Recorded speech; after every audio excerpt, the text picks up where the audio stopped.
I'm going to attack the leg. That'd be nice. Now, we've kicked off the back leg. Okay. Now my opponent's going to kick me on the inside of the leg. Okay. Now, you get there when you start training, doing a little bit of kickboxing, you start to know where some pressure points are. Okay. Yeah. So this is exactly the same nerve pressure points. We train to hit that all the time. Train bomb, you kick it every so often, you just hit the same target every time. Leg goes dead.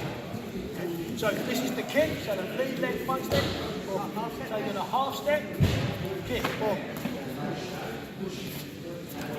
This is the kick in here, so the half step, kick. Okay. That's the kick, very potent. So she does a little bit of attack, this is what happens. That's what happens. You hit the pressure point. Okay. So, we're going to shin block. We're going to shin block.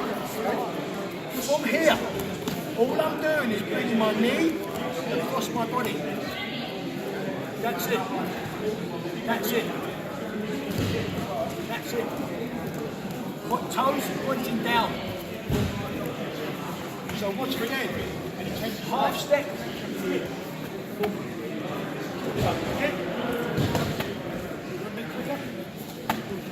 Always bring my knee across, not this. So I still get the pressure point, I'm exposing my leg. Okay? Remember using the shin, called the shin block. Okay? So when the kick comes in again, make the kick. Because I can do this. So when my leg goes there, I can jab. Okay? Opponents on one leg. Okay? So just got to put a leg down. I'm already on my way down. So the kick comes in again, right? Half step. Moving on. Let's go, guys.